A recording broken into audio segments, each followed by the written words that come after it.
So first of all, thank you for coming. So first siguro ang magtotalk si Sir Jepoy, yung PT natin. Sir Jepoy. Take it away, sir. Hello, ang susunod na bola ay hello. So, good morning. May quiz ba tayo pagtapos? Oo, huwakan ko na lang. So, ang binigay sa akin na topic ngayong umaga ay injury. So, bawat bawat isa sa atin may kanya-kanyang definition ng injury. Katulad, Hindi ka naka-workshop. opo, ano yung, Dito lang ako dito ah.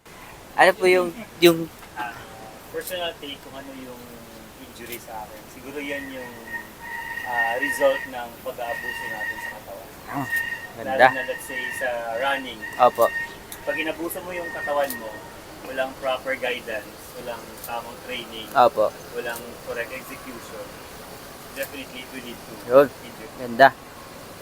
F, Ayoko. F no, hindi F, F.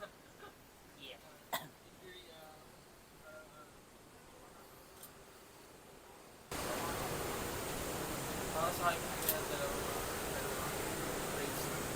Sa acquired. Acquired, ito yung mga, kahit nag-training tayo, nakalikot tayo ng pair, mga ganun. Tapos hanggang mag-fixes mo lang. Automatic ito yung mga biglaan. Dahil kami nung kasa. O kaya, diba, nag-focus mo yung kamay. Mga ganun. Okay. Ikaw po, okay na? Ikaw po, Parang mga kondisyon na nagkakaroon ng disruption sa tamang pag-function ng yun. parte ng katawan. So, lahat nung nabanggit nyo, andun yung key points ng definition ng injury. So, pag sinabi nating injury, ito yung, meron tayong baseline, normal. Normal, di ba? Normal function. Merong yung mga, yung katawan natin, meron siyang, for example, specific na muscle, meron lang siyang length na kaya niyang mag-function doon. Pag sinabi nating injury, nag-excess siya doon sa normal function niya. So, yung sinabi ni Coach F, ano yan? Definition, no? Ay ano, characteristic, types. So, ano ba yung characteristic ng injured na part ng body? So, nandyan yung inflammation, namamaga. Bakit siya namamaga? Kasi, once na ang katawan natin kasi, balik ka sa biology, may cell. Yung cell na yan, once na na-trigger yan at nasira siya, kung meron siyang nire-release na histamine, so ano yung function niya? Sumasabog yon at nire-relay sa mga kalapit niyang tissue para sabihin na, oy, kailangan yung i-message yung blood para magkaroon ng blood clotting dito. So kapag tinawag niya yung mga red blood cells, anong sunod? Mangyayari, mamumula. So kapag namula na, ano ibig sabihin kapag namumula? Meron ng blood pooling doon. Ano yung purpose ng blood pooling? Tandaan nyo, hindi masama ang inflammation. Ang inflammation ay first process ng healing. So normal ang inflammation kasi yun yung nagsisignal siya sa katawan natin na, oops, meron ditong problema. So papuntahin mo lahat dito ng mga makakatulong para maayos yung injury dito. So meron tayong edema. Ano yung edema? Sa layman's term, manas. Diba? Kapag nagkaroon tayo ng injury, syempre mamamaga. Pag namaga, mamumula. Pag mamumula, magkakaroon siya ng edema kasi lahat nung excess or nung waste ng mga cell na nasira doon, nandun lang siya. Ngayon, bakit tayo nagkakaroon ng pain? Tandaan natin, ang area na namamaga, space occupying yan. Wala dapat talaga siya doon sa pwesto na yon. Dahil na-compress siya, yung ibang structure doon, naiipit. Yun yung signal na, teka lang, na iipit kami, na nakukompress kami. So, doon na natin nalalaman na masakit. Doon na natin sasabihin. So, ganun yung process niya na meron tayong, syempre, injury. It's either acquired or traumatic. Ngayon, initially, meron siyang inflammation, tapos magkakaroon siya ng redness, magkakaroon siya ng edema, at saka natin mararamdaman yung pain. So, yun yung process ng injury. So, ano-ano yung klase ng injury? So, meron tayong tinatawag na primary, secondary, indirect, direct, at saka chronic. So, ang dami, no? So, pag sinabi nating primary, yun yung sinabi ni F. Yun yung trauma. Pag sinabi nating secondary, hindi yung area na yon ang affected, pero dun siya mas nagpakita. For example, nadapa. Pag nadapa, ano yung contact niya? Kamay. Pero ang madalas sumasakit, balikat. Kasi yung ground na binigay niya yung force na binigay ng hand sa ground, nag-transfer doon sa taas. Yan ang purpose ng ating mga ligaments and tendons. Bakit napakaraming ligaments and tendons sa ating mga paa? Ang purpose niyan ay i-distribute yung force na ibibigay mo doon sa ground. Ganon din kapag kung anong impact yung ibinigay mo sa ground, i-distribute yung force na yon through ligaments, aakyat sa mas mataas na joint. Ganon din yung gagawin ng mataas na ligament hanggang sa mabawasan yung tension or yung force na ibibigay mo sa spine. So, good example, sino yung mga madalas magmotor? Pansinin nyo kapag nagmamotor kayo, sakit sa ulo, ang sakit sa likod. Kasi, yung force na binibigay ng ground, direct sa likod. Unlike kapag naglalakad, maraming way para mabawasan yung tension. Yan siya. So, parehas lang ang direct at indirect. Paano naman pag sinabi natin chronic? Chronic, ito yung sinabi ni RDJ na ito yung pag-aabuso sa katawan natin.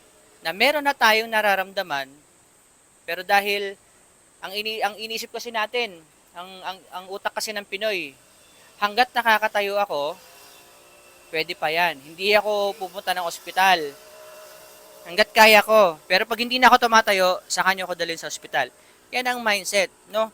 So, pag sinabi natin na traumatic, tuhod,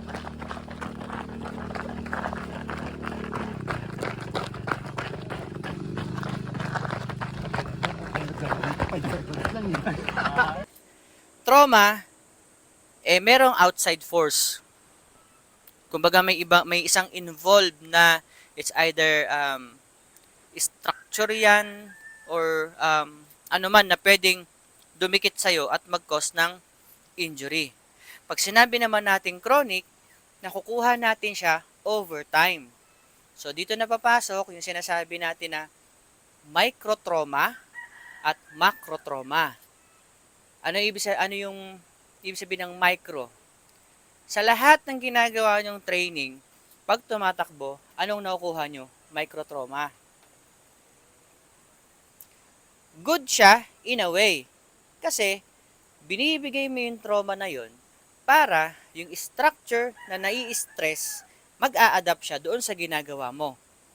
Meron din siyang kinalaman sa tinatawag natin na muscle memory. Diba? Kayong mga tumatakbo, try nyo mag-basketball. Ang hirap, diba? Kasi yung katawan nyo, hindi siya nakaprogram doon. Pero kung halimbawa ang activity nyo ngayong araw ay tumakbo, matutulog ka pa lang, alam mo na kung anong gagawin mo eh. Naka-ready na yung katawan mo. Diba? Kumbaga kung routinary mong ginagawa, doon tayo nagkakaroon ng muscle memory. Paano pag hindi mo siya ginagawa? So, hindi naka-prepare yung mga muscles mo, yung mga ligaments mo, yung mga tendons mo, doon tayo nagkakaroon minsan ng injury din, no? Pag sinabi nating microtrauma, good stress siya. Paano siya nagiging bad stress? Pag naging macro, nagbibigay ka ng injury.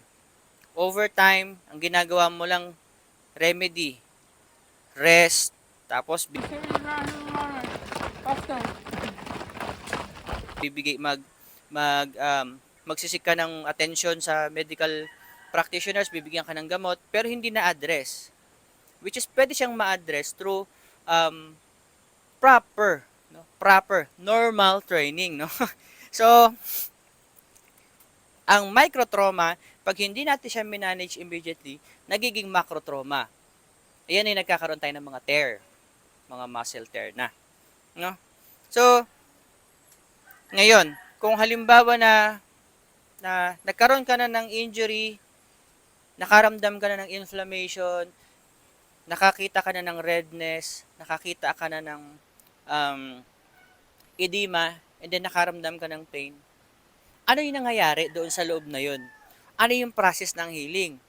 So, immediately, syempre, sa inflammatory phase, or yung namamaga, ang nangyayari dyan, lahat ng structure na nandun, nakikreate sila ng defense mechanism. Ang inflammation, part siya ng healing, kasi piniprevent niya na magkaroon ka ng further injury. Kumbaga yung healing ang nagsiset ng boundaries, hanggang dito ka lang. Wala kayong nakikitang injuring kalat, di ba? Ay inflammation na kalat. Situated lang siya doon sa area na injured. Kasi yun yung ginawa niyang parameters, na hanggang dito ka lang. So dito mo lahat papuntahin yung mga structure na pwedeng makatulong sa healing. Second process is yung tinatawag natin na hemostasis. Kaya sumabog yung word. Bakit?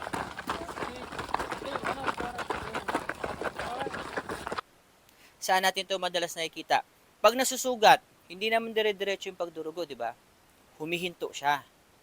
Kasi, kapag namamaga, ang ginagawa ng katawan, yung process na hemostasis, dinadala niya doon yung mga clotting factors. Para siya rin ang pipigil na kung merong nasirang structure doon, tatapalan niya rin. Para hindi rin gaanon magkaroon ng hindi kumalat yung injury. And then, nagkakaroon tayo ng maturation phase. Ano yung maturation phase? Ito na yung inactivate yung mga collagen. Dito na papasok yung kung ano yung kinain mo, doon na siya papasok. Oops, mayaman ka sa collagen. Halika, mas mabilis ang healing. Ngayon, pagdating naman sa proliferation phase, kumbaga sa paggawa ng bahay, ito na yung pinapatag na. Kumbaga pinapalitada na. Kung ano ang itsura ng structure na yun, kumbaga ibabalik niya sa dati. No? So, question? Wala. Actually, yun lang yung question, yung discussion ng injury. So, merong question.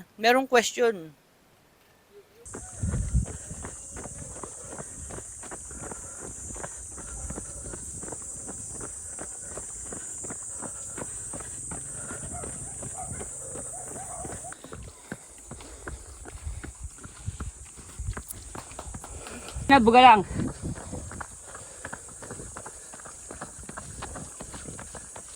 Buat leg. Ha!